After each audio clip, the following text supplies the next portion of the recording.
അവൾ ടി വിയിൽ പാട്ടൊക്കെ കേൾക്കുമ്പോൾ ഇങ്ങനെ ഡാൻസ് കളിക്കുന്നുണ്ട്. നല്ല രസമുണ്ട് കാണാൻ. നമുക്ക് അവളെ ഡാൻസ് ക്ലാസ്സിൽ വിട്ടാലോ? അവൾക്ക് നല്ല താല്പര്യമുണ്ട്. ഞാൻ അന്വേഷിച്ചു. ഫീസ് ഒരു 300 രൂപയാണ് മാസം. ചിലവൊക്കെ നമുക്ക് അഡ്ജസ്റ്റ് ചെയ്യാം. അവൾക്ക് അത്രയും ഇഷ്ടമുണ്ട്. എനിക്ക് പണ്ട് ഭയങ്കര ആഗ്രഹമായിരുന്നു ഡാൻസൊക്കെ പഠിക്കാൻ. എൻ്റെ വീട്ടിൽ നിന്ന് വിട്ടില്ല. നമുക്ക് അവളെ പഠിപ്പിക്കാനേ.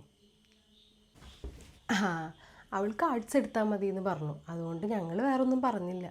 പിന്നെ നാട്ടിലെല്ലാവരും എഞ്ചിനീയർമാരും ഡോക്ടർമാരും എങ്ങനെയാണ് കലാപരമായിട്ടൊക്കെ എന്തെങ്കിലുമൊക്കെ ചെയ്യുന്നവരും വേണ്ടേ? നിനക്ക് കഴിവുള്ളതുകൊണ്ടാണ് കോളേജിൽ നിന്ന് പഠിച്ചിറങ്ങുമ്പോഴേക്കും പ്ലേസ്മെൻറ്റ് കിട്ടിയത്. ബാംഗ്ലൂരാണ് പോകണ്ടെന്നൊക്കെ പലരും പറയും. പക്ഷെ നീ ഒന്നും കേൾക്കണ്ട. നീ കഷ്ടപ്പെട്ട് പഠിച്ചത് നിനക്ക് വേണ്ടിയിട്ടാണ്. അത് നീ ഓർത്തോ.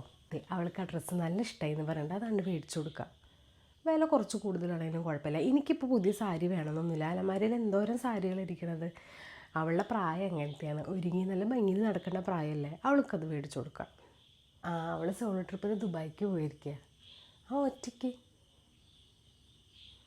എനിക്ക് എൻ്റെ മോളെ നല്ല വിശ്വാസമുണ്ട്.